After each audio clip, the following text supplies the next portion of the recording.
The information and opinions presented in this podcast are based on research done at a particular point in time. The fields of medicine, surgery, psychology, etc. are constantly evolving as new studies and movements happen. Please take into account the year of any particular episode's publication, and as new information presents itself, we will do our best to release updated episodes on the topics. Listener discretion is advised for references to medical terminology of body parts. Unless otherwise stated, no one speaking on this podcast is a medical or legal professional and cannot provide medical or legal advice. Welcome to the Trans Field Guide. The following is an opinion piece. When I started out on this episode, I had every intention of writing something about how the media represents trans people, what they did wrong, etc. I will still do that, briefly. However, in preparation for this episode, a very difficult, emotionally charged, and important conversation happened between myself and one of my friends. That conversation highlighted an equally important topic that I feel goes hand in hand with what the media does with trans people.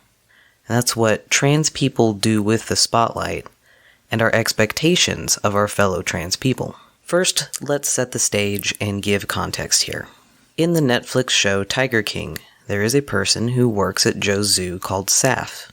In the show, Saf is referred to using female pronouns, and Saf's full legal name is displayed on the screen, with Saf in quotations as an alias or nickname. It's not until the after-show interviews at the end of the series that we learn that Saf is in fact a trans man.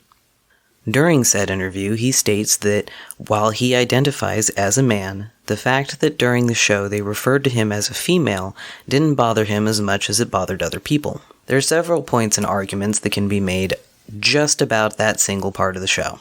One of the main things that should be stated is that the documentary team should have done some further diligence in accurate reporting and representation of Saf. I do appreciate that the interviewer in the post-show follow-up segment did address this, but ideally that should not have been an issue if the production team had done the little extra work up front.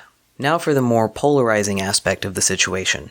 Saf answered honestly during the interview that being misgendered didn't bother him as much as it bothered other people. For some, this was a deeply disappointing moment, as the act of him shrugging it off came across as him not taking the opportunity to educate the masses that even though he was not bothered, you should still make a point of using people's proper genders.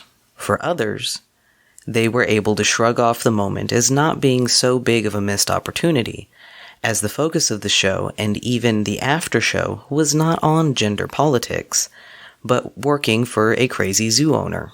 This is where the emotionally charged conversations happen, or at least where they did for me. Which side of the argument who was on doesn't really matter for this upcoming point. We, as people watching the show, will naturally and unconsciously project ourselves onto what we're watching. For people in the trans community, we are more prone to project ourselves and our values onto Saf, who is the only option for representation that we have in the program, and only if we know that he's trans in the first place. So the argument no longer becomes what Saf should or should not have done with his 10 minutes of fame in the after show, but is now about what we would have done if we were in his place. Would we have taken the spotlight as an additional chance to try to educate the world about how we should be treated? Or would we have shrugged it off and focused on what the primary topic of the show was about? Alternately, the disappointment comes from wanting to see someone else take the yoke of activism from our shoulders so that we can feel like we have less educating that we have to do ourselves. Why should we, the little people, shoulder all the burden when this person has the attention of so many people, however brief, that they could champion for us? The way that the conversation that I was involved in played out, it became obvious that we were venting and defending our individual stances, opinions, and standards for our own lives. In doing this, Saf became the straw man for us to internalize our own concerns that we were not doing enough in our own lives to champion for our cause. and that we were simultaneously so very tired of championing it all. At the end of the day, Saf has the right to do what he wants with his spotlight, no matter if we agree with it or not. That's not to say that we can't be disappointed with it not going the way we would have liked, but we need to keep a healthy perspective of the subject.